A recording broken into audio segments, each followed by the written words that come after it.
Good morning. My name is Melissa, and I will be your conference operator today.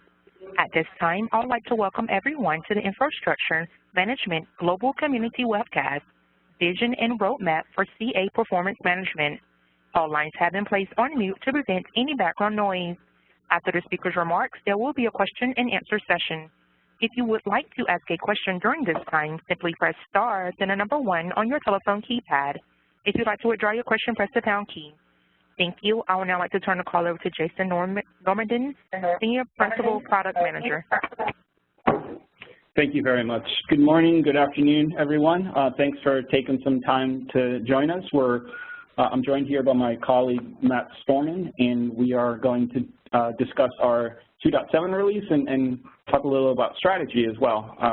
Certainly want this to be beneficial to everyone, so we want to move quickly so that we have time for questions. Obviously, questions can be submitted via the chat, but we'll also do a live Q&A lightning round, if you will, at the end. So without further ado, let's jump right in.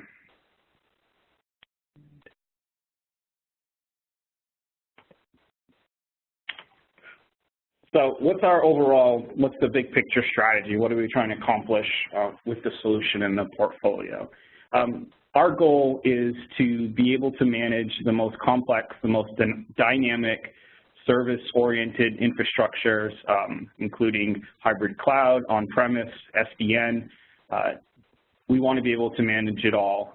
We want to be able to manage the largest, again, the most complex, the most dynamic, the most changing, and we want to do it while we can manage the latest technologies while providing the best user experience that we can, including analytics, custom analytics. We strive to make analytics simple. We want to provide service-centric tie-in to those analytics. We want to look to provide unified across the portfolio, proactive from a performance management perspective to be able to get in front of performance issues before they become a real problem. We want to be efficient and maximize the hardware and the investment that we're on. And we want to remain relevant, meaning we want to always be able to handle the latest technologies. So there are 5 basic principles related to agility in the application economy. And you'll notice that messaging quite a bit from CA, as we are firmly believe the application economy is where things are headed.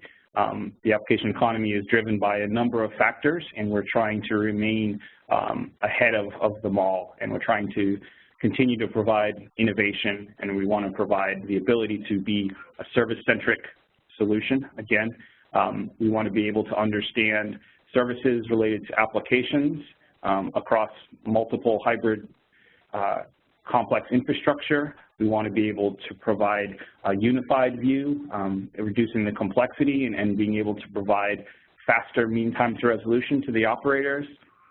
We want to be proactive again. We want to be able to avoid the service disruption, avoid service interruption or service degradation whenever possible. Efficiency is certainly something we want to maintain. We want to be as simple to operate as possible and as simple to scale as possible while taking advantage of the existing investments that you've already made in your infrastructures. And we want to remain relevant, and we want to be relevant not only from a technology perspective, but we want to be relevant to the users that are interacting with the product. So we want to understand different users' workflows, their use cases, scenarios, so that we can provide a tailored fit, if you will, to the users that are working with our products. So more specifically around CA performance management, again, we want to be highly scalable. And when we say that, we're looking to be, our goal is to be the market leader, the highest scaling solution across the entire infrastructure. We want to drive automated software control for the largest infrastructures around the globe. So we want to tie in with new technologies like SDN. We want to make it easy for customers to be able to maximize what those technologies bring to simplifying their infrastructure, to maximizing the return on their investment.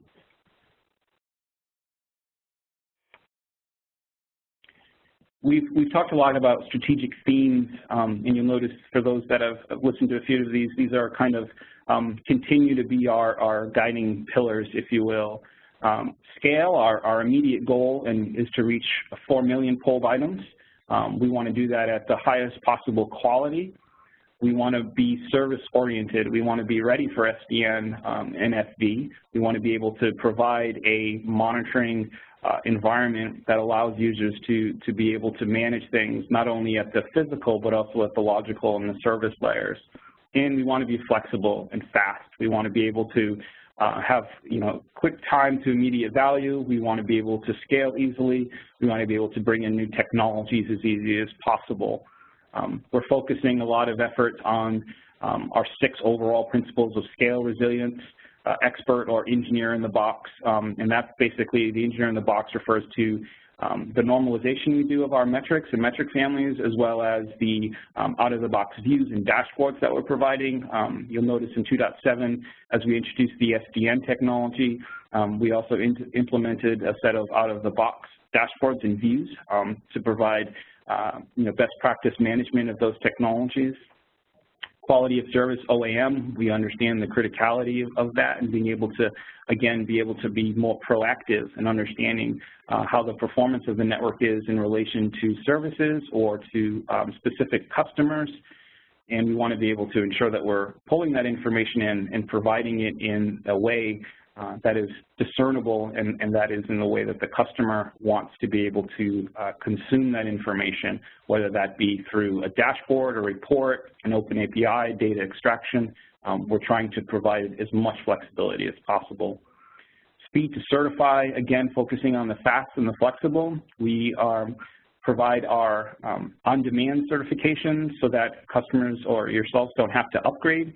We want to minimize the amount of upgrades that occur, right? We understand there's significant disruptions, there's a lot of testing, there's a lot of effort that goes into moving forward and upgrading the platform. So we want to be able to disconnect the content from the platform itself so that you can provide incremental value with minimal downtime or disruption. So our speed to certification is definitely in that area, and also our open API as we continue to work through the open API apps and begin to look to build out more of that platform and begin to pull in more use cases and really start to kick that into high gear. Our goal is definitely to be able to bring content both in the way of certifications and app experiences without the need to upgrade the product itself. So stay tuned for that, but that's a goal for to ensure that we're being very agile and that we can deliver quickly and we can meet customers' needs and we can be very precise with what we're providing to customers.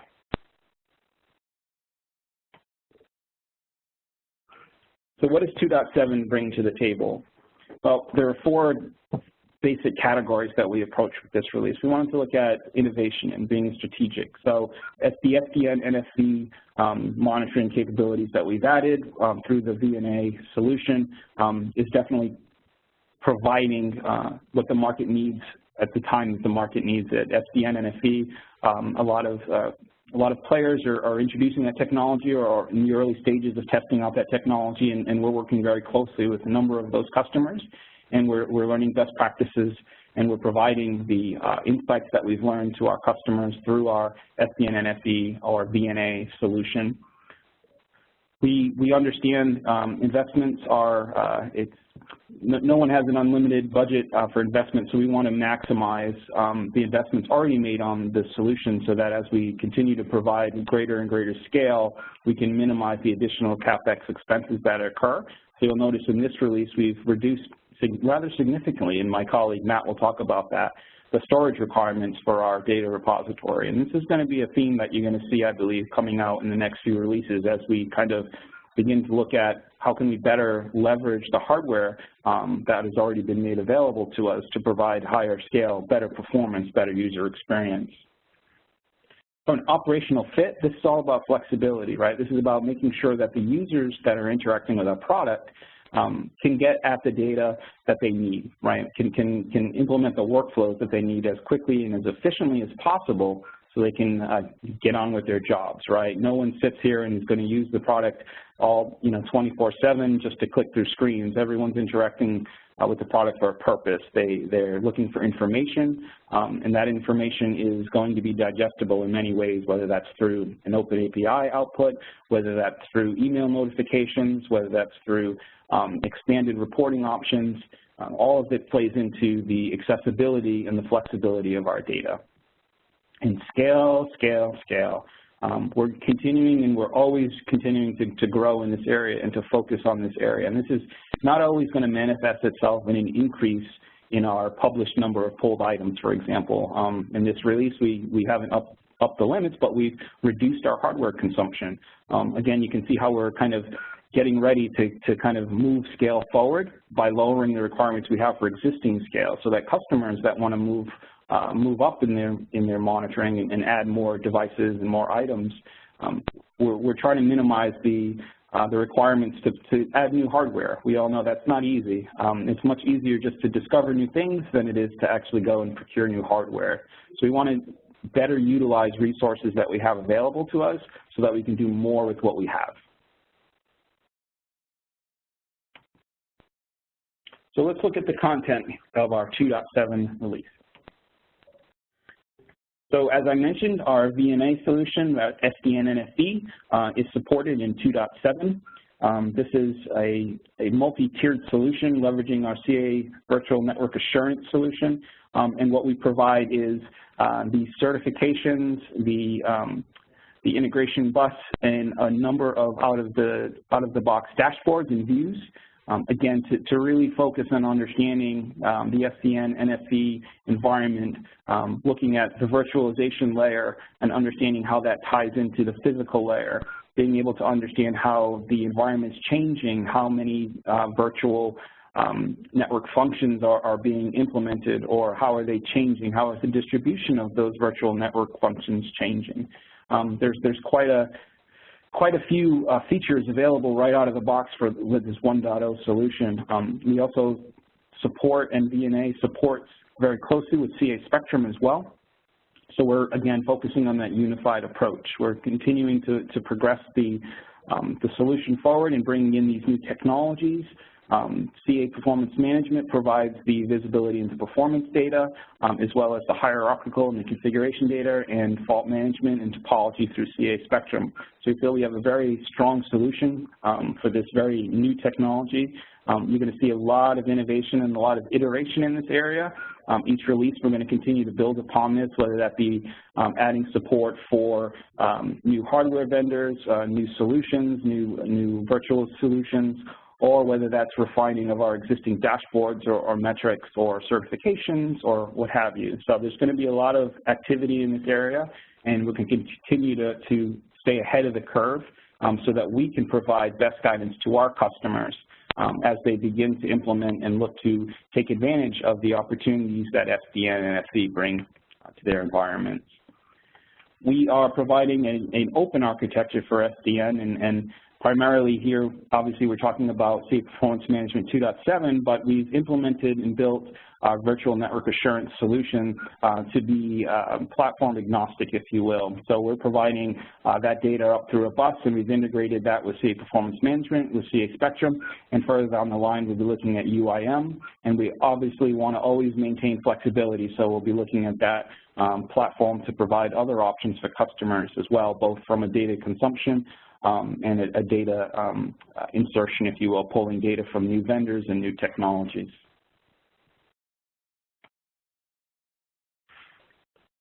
As we look at data consumption models from our customers, and as we have more and more customers and our operational reach expands beyond traditional operations role into capacity management and into other areas of the organizations, we've taken customer feedback and we've really looked in trying to bring a lot more refinement to our charts and views, try to provide an accurate as possible representation of the data set being presented and being able to present that data in appropriate context.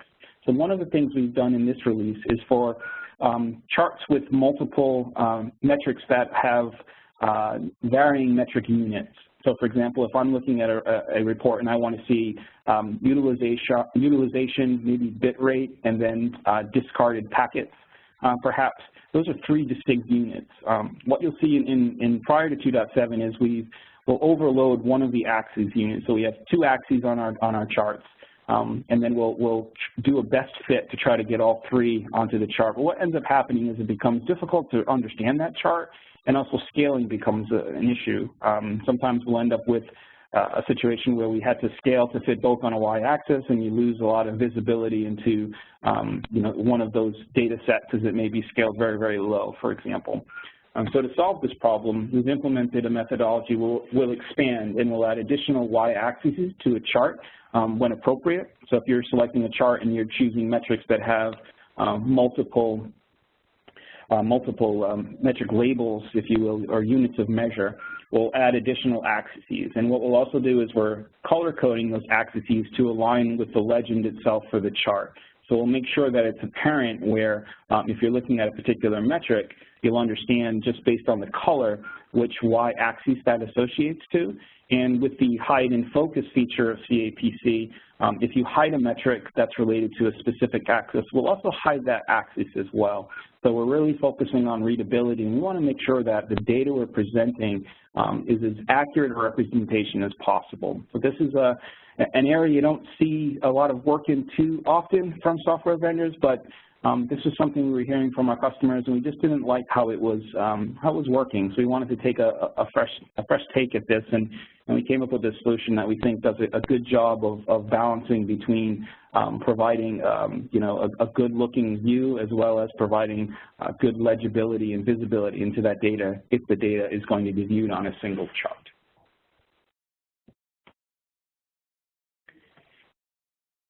Continuing with the ability to consume data as needed, we've been having this message of it's your data, your way, if you will. We're the stewards of the data, and it's true, right? So we're collecting this data, and we want to make the data available to the users the way that they need it to be. And one of the big areas that we've seen customers struggle with is our data resolution models, and the way that our dashboards will choose the appropriate resolution to provide a good balance between data fidelity and overall performance and user experience.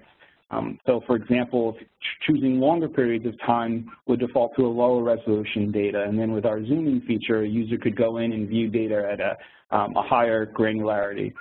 The feedback we received, though, is that in many situations this was not desirable, and users needed greater controls. So we added a number of controls to our views to provide access to set the resolution. But even then, there was still a bit lacking, as the resolution being returned didn't always meet their expectations. So again, you could force select a specific data value, but we would still provide some overriding to ensure that the user experience and the stability of the system was not degraded. In 2.7, we spent quite a bit of time doing a lot of performance analysis and looking at the system to understand what can we do as far as providing greater access to higher fidelity metrics, non-rolled up metrics as polled or hourly. How can we provide access to more of that data as customers need it?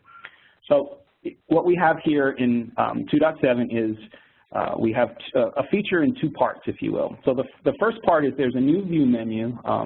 If you go to admin and then report resolutions, what you'll see is, skip forward and I'll show you. Basically, we'll show you exactly how CAPC is going to provide the data, what the max number of, the max data points for that particular resolution are. So we have 2 role rights, standard user and then the users that have the high resolution dashboard granularity. So what we're providing is in 2.7 is a view into what those values are. So in this example, as polled, basically you'll get one day of data, hourly up to 31.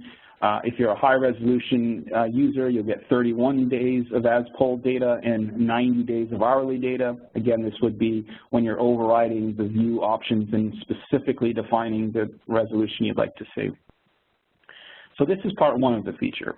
Part 2 of the feature is in beta. So what we're doing, and we're seeking customers to reach out to us and let us know if they're interested in this so we can work with them. Then what we're doing is we're providing an ability to change these values, to set these as you need to based on your specific business needs rather than our product dictating how that data should be consumed.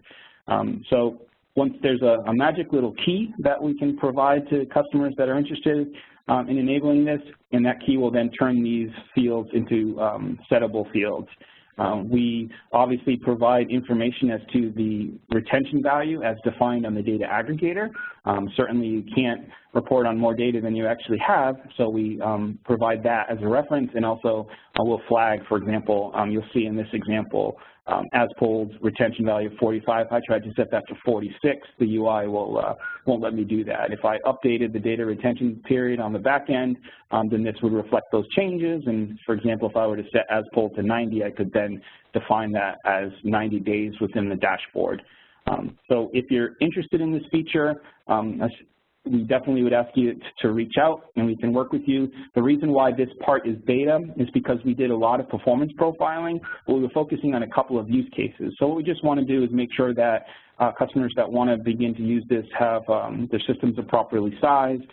We don't want to negatively impact the overall user experience or degrade the product performance in general by allowing very large data extractions for systems that may not be in a position to support that. So as we continue to work through this beta, we ask customers to reach out to us, and we can certainly work with you in providing what we need to do to ensure that that platform is going to remain a good user experience and good performance and good resiliency. In the future, we will take the beta sticker off this feature, and then this will become something that customers will be able to modify without interacting with CA. They'll just be able to take advantage of whatever data retention policies they have and still provide the ability to control that user experience for the privileged and then the non-privileged users as well.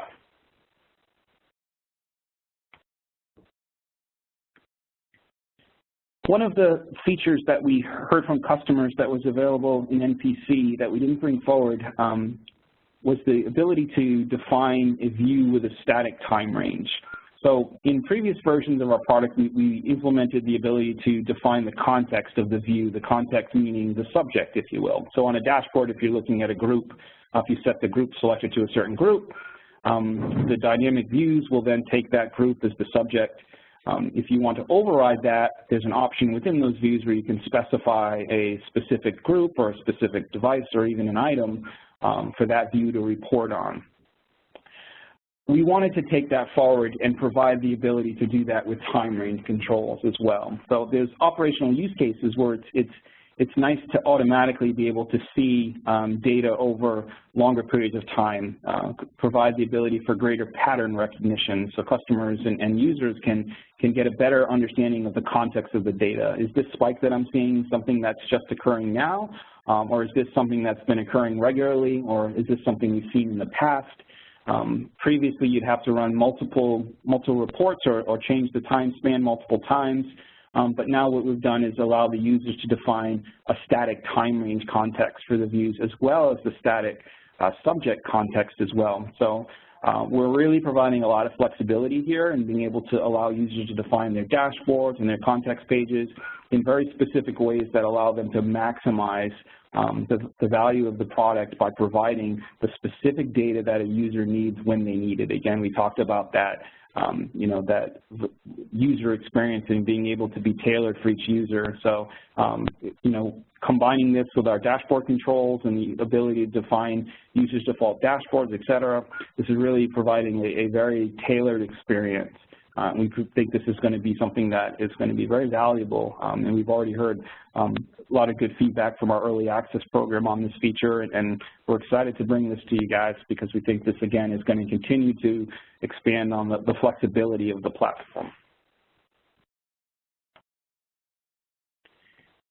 speaking of flexibility, so our Open API we released in 2.5, and we've been iterating and focusing primarily on performance improvements and some ability to do more aggregation on the server. But in this release, we also wanted to provide a much requested feature, and that was to get CSV output format from our Open API.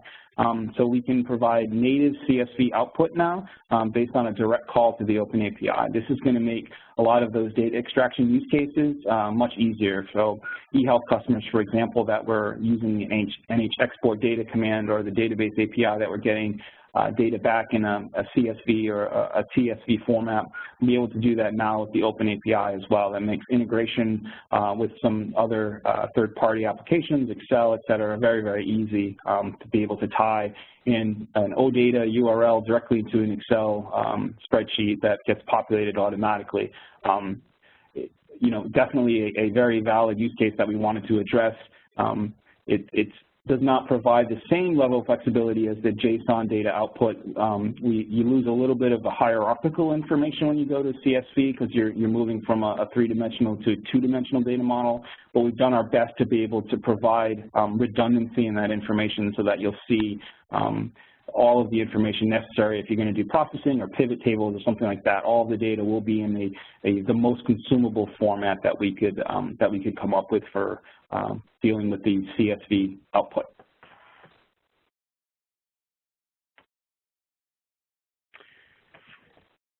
We also want to make an announcement here that we have a GitHub repository that we've just started up for CA performance management, focusing on the Open API as well as other things.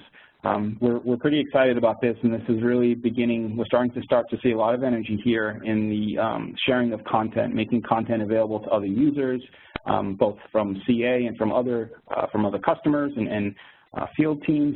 So what we want to do is make everyone aware of this on the phone this morning, that we do have that GitHub repository. It's brand new, so there's not a heck of a lot up there now, but we're going to be continuing. That should be an area that is you're going to see a lot of innovation coming from that area. And when we tie that in with the progress we're making on the Open API and our app platform, we're going to see a lot of speed and a lot of velocity and a lot of ability to implement and consume new content without having to upgrade the server. Again, focusing on that simplicity model, minimizing the number of upgrades that a user has to do to get new functionality, whether that be certifications or new Open API views or apps or data analytics.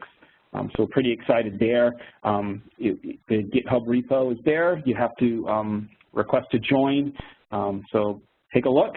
We're excited. We'd love to have as many participants as possible, and there's a wealth of information we're going to be sharing over the next couple of weeks. So we're inviting those to join as well as to share. Those that are comfortable submitting, we're happy to host. And otherwise, if you want to modify a project using GitHub, you can fork that and make it your own. So we're really excited to go in this direction with the product in general. Okay, so now I think I'm going to turn it over to my colleague Matt to walk you through the remaining 2.7 items. All right, thanks a lot, Jason. Okay, so as Jason mentioned in the opening, we have a goal to double our top-end scale from 2 million pulled items to 4 million pulled items when we deliver our 3.0 release, which is targeted for the second half of this calendar year.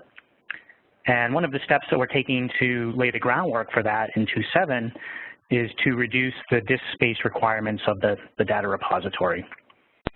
And the amount of disk space savings that you'll observe will vary depending on what you're monitoring and how you have the system configured. But we expect that most customers will see a 40 to 50% reduction, which is pretty significant.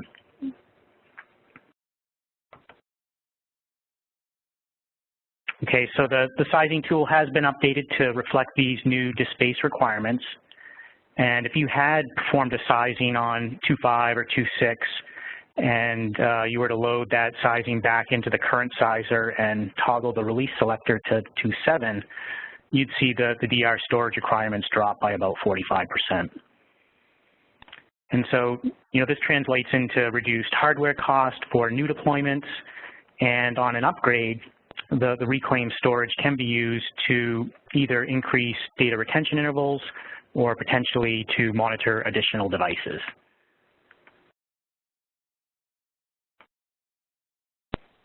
All right, so we introduced the whole device lifecycle concept with the addition of the retired state back in Performance Management 2.5. And in 2.7, we're extending this by adding a new lifecycle state for maintenance. And so from the Manage Device Lifecycle dialog, you can now put devices into the maintenance state in addition to the retired or active state. And by default, polling, thresholding, and notifications are disabled for devices in maintenance. However, there are global settings that allow administrators to configure this behavior. So for example, you might want to enable polling for devices in maintenance so that you can still report on them, but still want thresholding and notifications disabled so that you don't receive alarms for them.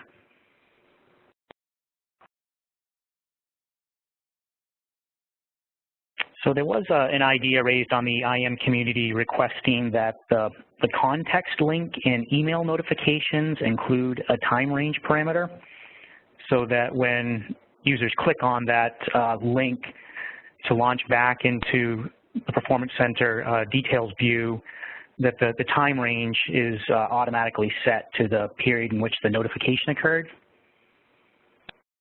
And the next slide has a couple screenshots here that will help explain this a little better. So if you look at the top portion of the screen here, we have an example of an email notification for a threshold violation on an interface. And you'll notice that it includes a hyperlink to open the interface's details view, and that this hyperlink now includes a time range relative to when the threshold violation occurred. And the start time for the time range is a half an hour before the threshold violation, and the end time is a half an hour after.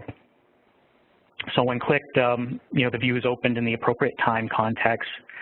And this really helps speed troubleshooting because you can easily see the event and metric data for the device around the time that the threshold violation occurred.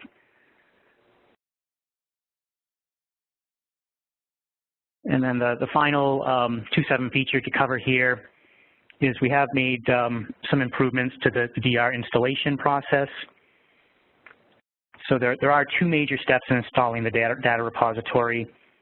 The first is to run a DR validate script, which checks to make sure OS parameters are configured properly, and if they're not, it'll try to correct them. And then the second step is to run a DR install script, which will install the Vertica database. So we've improved the DR validate script based on some Vertica best practices and recent interactions with customers. We're performing some new OS parameter checks for block size and swappiness. We've also adjusted the logic around our read-ahead check. In addition, we've removed some unnecessary prompts that would come up at times instructing you to reboot the OS, and cleaned up the output messaging just to make it a little easier to understand.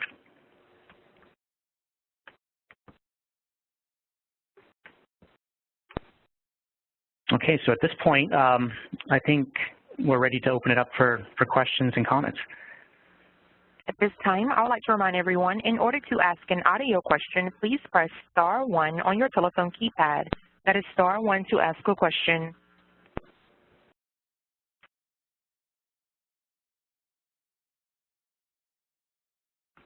While we're waiting, Matt, I noticed in the Q&A roster, question regarding status being imported from Spectrum, status meaning maintenance status, and also related to status be received from an external system through an API. So basically looking to be able to automate that maintenance lifecycle status.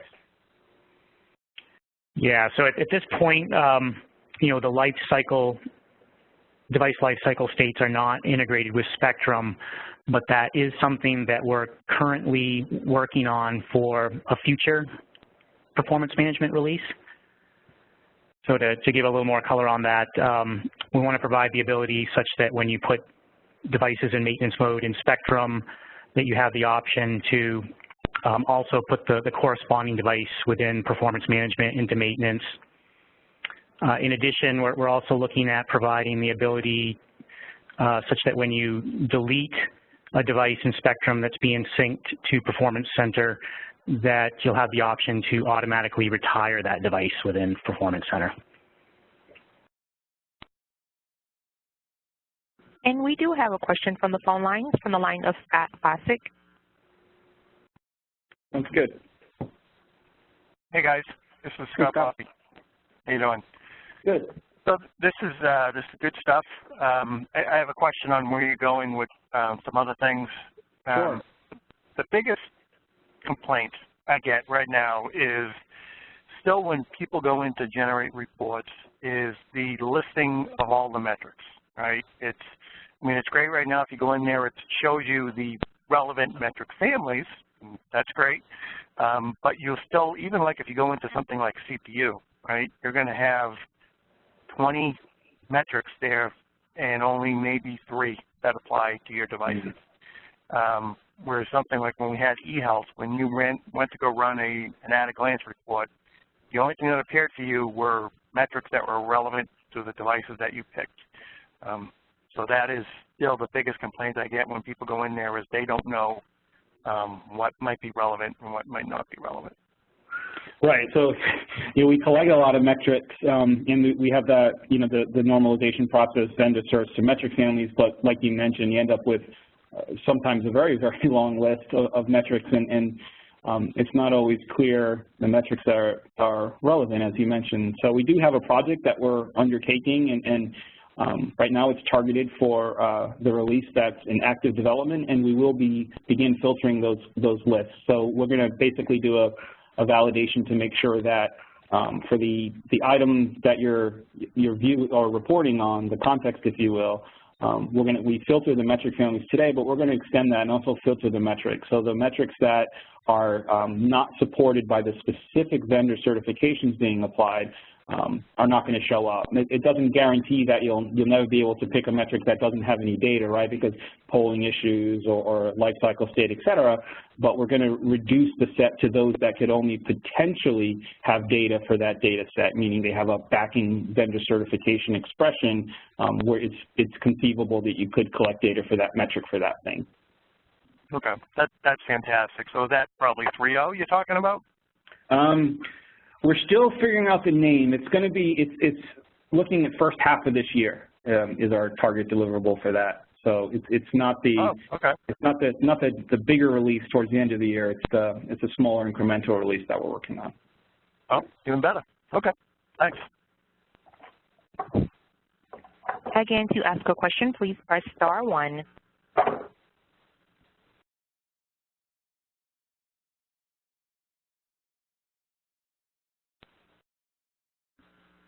And there's no further audio questions at this time.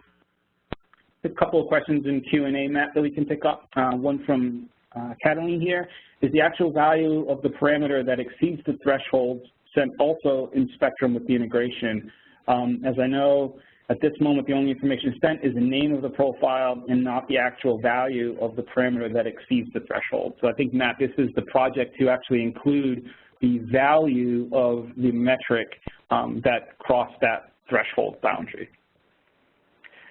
Yeah, that's a request that's coming up multiple times, and we do not yet support that in 2.7, but we are seriously grooming that with the engineering team, and that's another feature that we're hopeful to get in the next release or two. Thanks, Matt. We have another question from Uberg here, and that's related to group search. Are we going to be able to enhance that? So, in the dashboard, when you change group context, you get the group selector. We previously did a lot of work to ensure that it would bring you to the right spot. It would, expand the tree and bring you to where you are so that you didn't have to go and find. But yeah, the search The search part we did not yet add. So that's something that's on our backlog. I don't have a specific timeline, but we have had customer requests for a search within that dialog. So I wouldn't be surprised to see it coming in the near future, although I don't have any firm commitments that I can share right now on that one.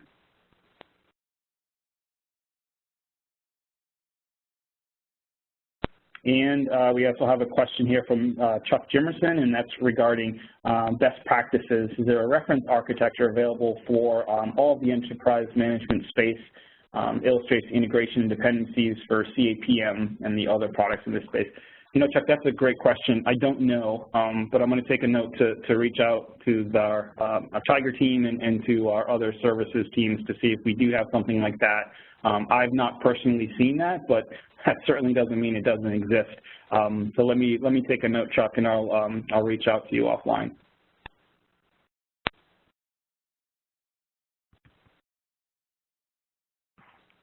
Any more questions?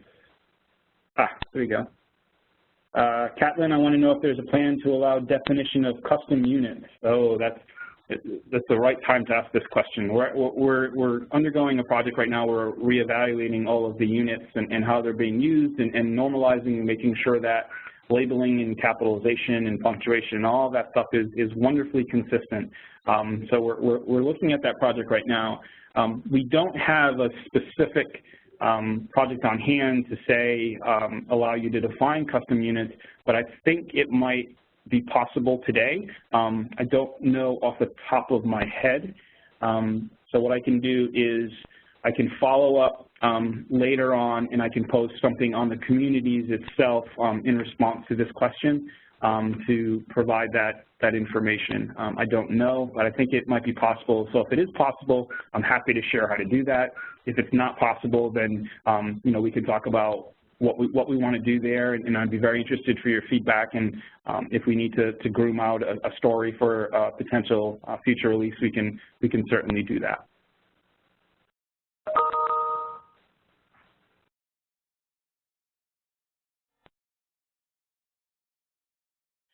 Okay.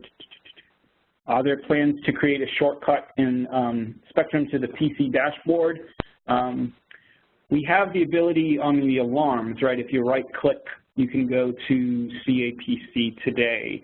I'm not sure if you're looking for something more than that, like topology-based right-click and bring you to the context page for that thing in CAPC. If so, I think it's a good idea. Matt, do you know if we've heard that one before from other customers? Yeah, I think it's something that has come up before, and I know we've discussed that with the product management team for Spectrum, and I'm not sure if it's on any roadmap or anything. I would suggest you know, that might be a good candidate to raise as an idea on the IM community. Yeah, I agree. I'd be interested to tease that out a little bit and understand what's going on a little bit more there. Okay. Catlin, I want to know if handling counters defined and read as strings from devices is possible. I'm going to say it is. In 2.7, we introduced new functions for our MVL engine. And one of those was to convert a string to a numeric type. So I believe that in 2.7 there is a function for that now, and that should actually be available in our documentation set. Josh Foley is asking about custom collections. Any work being done on giving us the ability to set those up? We're not focusing on expanding collections, really. Those are kind of, so we've been focusing a lot of our time and energies on groups, right? User groups, sites, et cetera. And the collection aspect has kind of been more of this is the predefined, out-of-the-box things that we use to drive others. Now, what I'm imagining is a use case where you want to have collections for other types of things, and we've heard this from customers before, right? So say firewalls, for example. So I want to be able to have a device show up in CAPC and have it show up as a firewall. And then I want to be able to have a collection that is representative of my firewalls. We have heard that feedback. We don't have anything specific on the roadmap today to address that. although in the 3.0 timeframe, second half of this year, we're looking at exposing more flexibility as far as how things are appearing in CAPC from the data aggregator, such as being able to expand the attributes that are synced up, and one would imagine we also want to look at expanding the types that show up. And if we do that, then I think looking at ability to create those collections might make a lot of sense. So I don't have a specific on that one, but stay tuned. And when we do our next roadmap presentation, we can definitely dive in then and take a look and see what might be possible. A new question came in here from Rena, IPSLA creation by CA Performance Manager. Is there an option to specify IPSLA persistence on the router created in NVRAM or not?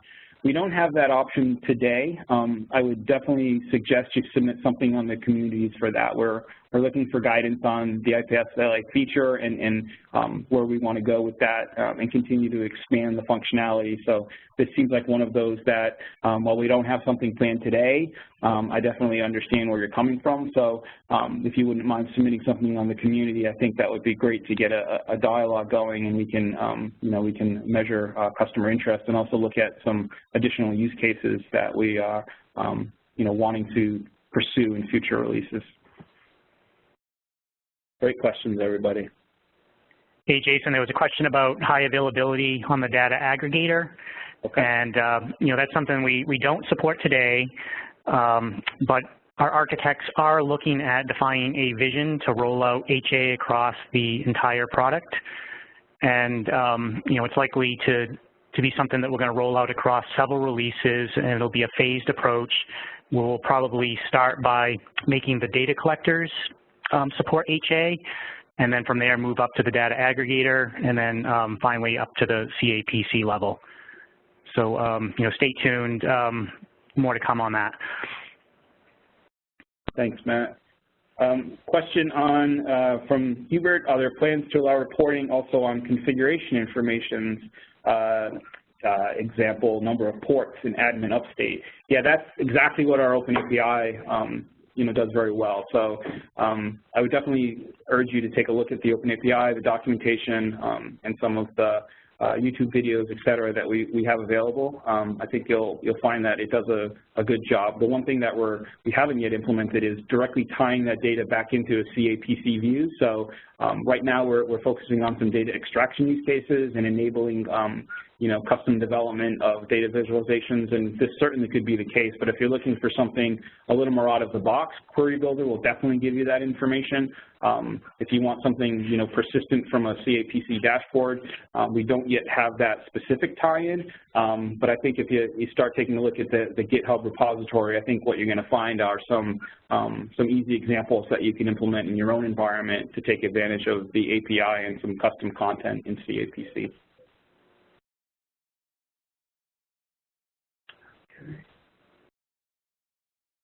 We have a question/comment from Ernesto on CAPM can't be integrated with System Edge Agent. I think we support discovery and polling of the System Edge Agent today. I know on my own little play system, I'm currently doing that. So it does work. If you're running into some problems, it should be certified, so I'd suggest you open an issue with support so we can take a look at that. But we do support polling of the System Edge agents from CA Performance Management.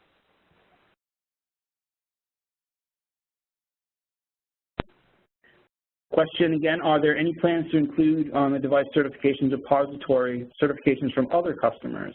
How's the list of certified devices update? Only certifications from CA? Good question. So right now it's a CA mechanism for distributing certifications, so only CA would be providing those. The GitHub repository, however, that's something that's more open. So we definitely want to encourage customers to leverage that to share certifications, aka all the XML files that go with that. GitHub is an excellent forum for being able to share content like that and allow users to to improve or to make their own customizations to that content.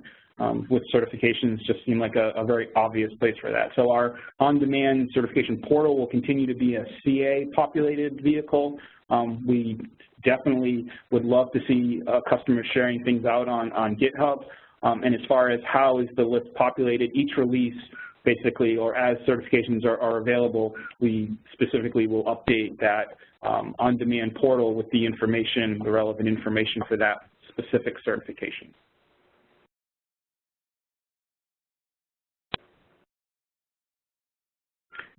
Comment here from published information in GitHub to communities also. Absolutely right. We got to figure out, and this is kind of, like I said, we just kind of launched this GitHub repo and we're just getting started with it. But yeah, we want to really bring the communities into that, right? So we're looking at potentially starting a development community and tying that in with GitHub.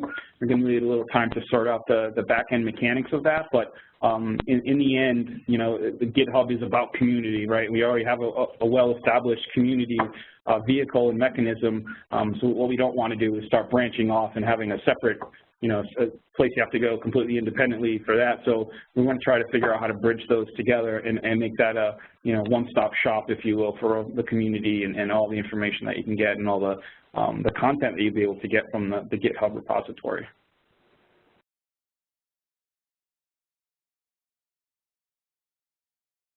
Okay, are there any questions that have been unanswered? If you have a question that hasn't been answered, if you want to just dial in, operator, could you remind those how to chime in if they have a question? I want to make sure we didn't miss anybody. To ask a question, please press *1.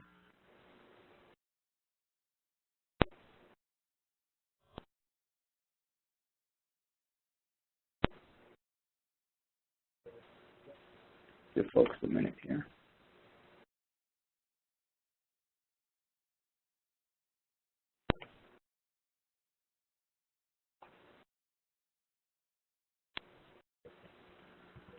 And there's no questions at this time.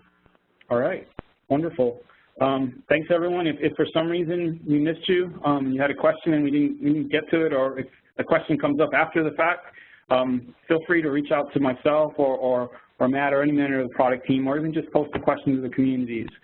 We also have office hours coming up this week on Thursday, so that's another great opportunity to ask some questions if you didn't get a chance to today, or if something comes up you know, later on after this call. We all get that feeling of, oh, I should have asked this, so you'll have that opportunity on Thursday. And again, thank you everyone for your time. Definitely appreciate everyone's questions and everyone's input and contributions. This is, you know, we do this for you guys, so it's great to see that level of participation. And I want to say thank you to Matt and thank you to the team for helping us set this up. And I want everybody to have a great day, and we look forward to talking with you guys again on Thursday. Thank you for joining today's conference call. You may now disconnect your lines.